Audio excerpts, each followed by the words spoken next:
नमस्कार। गांधी के राम मौलिक फिल्म्स में आपका एक बार फिर स्वागत है। गांधी के राम सर्वव्यापी राम है। गांधी के राम प्रेम का आधार है। गांधी के राम मंदिर में, मस्जिद में, लोगों में, जातियों में बटा हुआ राम नहीं है। गांधी का राम गोरे, काले, छूत, अछूत सबके बीच एक ही परमात्मा का दर्शन व कल्याणकारी राम है। राम भजते किसको हैं? अक्सर लोग गांधी से पूछते हैं कि बापू आप किस राम की प्रशंसा करते हैं, आप किस राम को याद करते हैं। काफ़ी लोग हैं जो गांधी जी के राम को जानना चाहते हैं। सही बात है।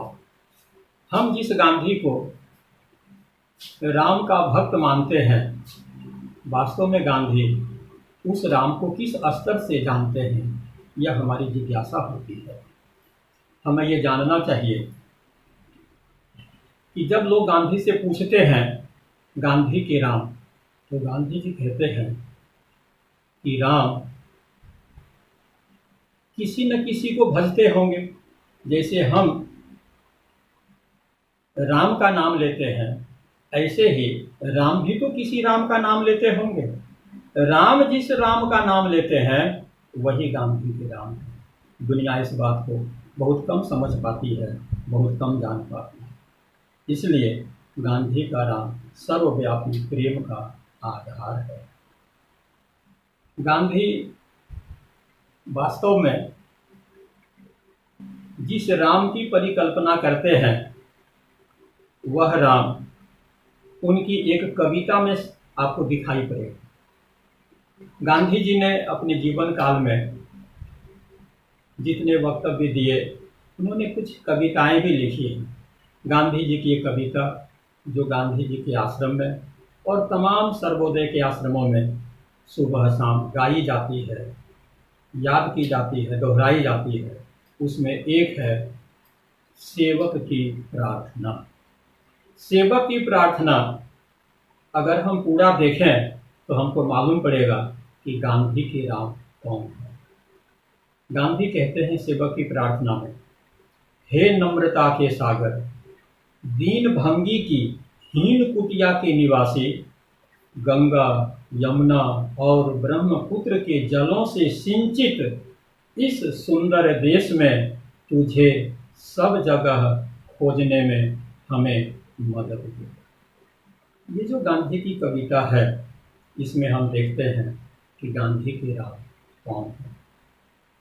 दशरथ का बेटा राम गांधी के राम तो हैं ही, लेकिन गांधी के राम इस दशरथ नंदन राम से भी आगे बढ़ करके वह राम है जिसे राम खुद ही अपना इष्ट, अपना आराध्य मानते हैं।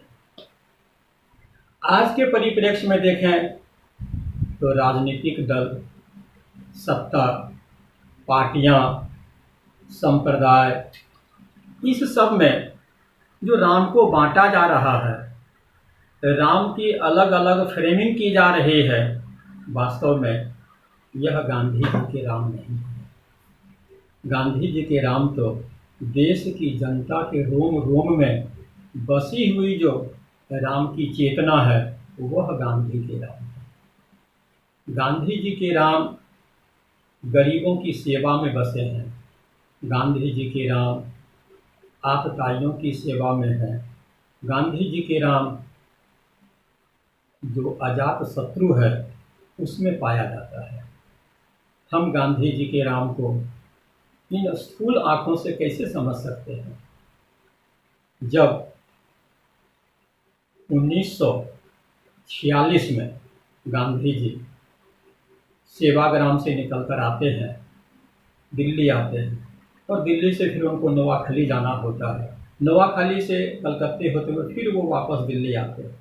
तो 1946 ईस्वी में देश की राजनीतिक उथल पुथल बहुत ज़्यादा बढ़ गई और ये तय था कि अंग्रेज अब यहाँ से जाएंगे और कांग्रेस को सत्ता मिलेगी।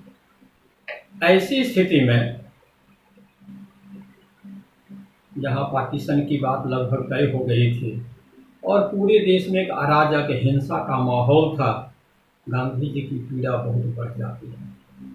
गांधी जी अपने को बिल्कुल अलग थलग कर लेते हैं और कहते हैं कि तुम लोग सब अपने अपने क्षेत्र में चले जाओ, मेरे साथ कोई नहीं रहे, क्योंकि जब हम मानते हैं कि राम पर भरोसा करना है, राम ही सबका रखवाला है, तो मेरी भी रक्षा राम ही करेगा।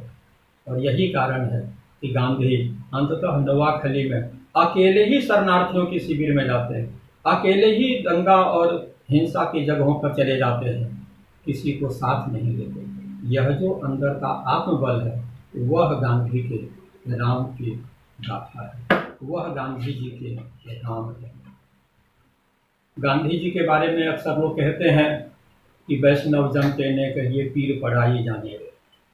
अक्सर लोग प्रार्थना के बाद नाम धुन गाते हैं, रघुपति राघव राजा राम, पतित पावन सीताराम। लेकिन जो सच्चे गांधीवादी हैं उन्हें मालूम है कि गांधी का जो प्रिय भजन था वह था निर्बल के बलराम, सुनीरी सखी मैंने निर्बल के बलराम। गांधी जी को यह राम सबसे पसंद है, जो निर्बल का बल है, जो निर्बल का सहायक है, जो अंत में आता है मदद के लिए, वह राम ही गांधी जी के राम है। वास्तव में सेवक की प्रार्थना में गांधी जी आगे कहते हैं कि हे भगवान, तू तभी मदद के लिए आता है जब मनुष्य शून्य बनकर तेरी शरण लेता है। हमें वरदान दे कि सेवक और जनता के नाते, जिस सेवक और मित्र के नाते जिस जनता की हम सेवा करना चाहते हैं उससे कभी अलग न पड़ जाएं। हमें त्याग, भक्ति और नम्रता की मूर्ति बना, ताकि इस देश को हम ज़्यादा समझें और ज़्यादा चाहें। हम देखते हैं कि गांधी जी के राम कहाँ हैं, किस रूप में परिलक्षित होते हैं। काश गांधी की आंखों से, गांधी के चक्षुओं से हम गांधी जी के राम को अगर देखते तो आज देश में अमन, चैन और एक सुकून का वातावरण होता, हम आपस में भाईचारे के साथ होते। अंतिम दिनों की बात है, शुक्रवार का दिन है, शाम के 5:17 हो गए हैं। गांधी जी को प्रार्थना में जाने में देर हो रही है। जब वो चलते हैं 30 जनवरी को 1948 को, उसी समय मनु और आभा हमेशा की तरह उनके दोनों ओर हैं। पीछे ब्रज कृष्ण चांदीवाला, जो गांधी जी के अत्यंत निकट सहयोगी रहे हैं दिल्ली में, वो पीछे पीछे आ रहे हैं। अचानक 3 गोलियों की आवाज़ होती है, धाएं धाएं धाएं, और सब कुछ सन्नाटे में बदल जाता है। गांधी जी मूर्छित हो जाते हैं, नीचे गिर पड़ते हैं, उनके सिर को उठा लिया जाता है गोद में, और तब आधी अधपकी सी आंखें खोलते हैं, ओठ गुदगुदाता है और 2 बार हल्के से कहते हैं, हे राम हे राम, और गांधी की ये लीला समाप्त होती। बचपन में जब छोटी उम्र के शिशु थे, अबोध बालक थे, उस समय जिस रंभा ने गांधी के मन में राम नाम का बीज डाला था, वह राम नाम का बीज निरंतर रुद्राक्ष की माला की तरह चलता हुआ गांधी के मुख से अंत काल में भी प्रस्फुटित होता है। अंत में भगवान श्री राम के नाम का उच्चारण यह बताता है कि गांधी राम के कितने करीब थे, गांधी राम के साथ कितने अनन्य हो गए थे। आम आदमी इसे समझ नहीं सकता, इसे जान नहीं सकता। सच्ची बात तो यही है कि आज इस देश में आज जितना ज़्यादा राम के मंदिर बनाने की ज़रूरत है, उससे कहीं ज़्यादा जनता के हृदय में जो राम का विश्वास है, जो राम की निष्ठा है, जो राम की भक्ति है, उसको कैसे कायम रखा जाए और उसको कैसे बचाया जाए। यही वास्तव में आज का हमारा इस परिदृश्य में, इस परिप्रेक्ष्य में सबसे अहम कर्तव्य और सबसे अहम आवश्यकता है।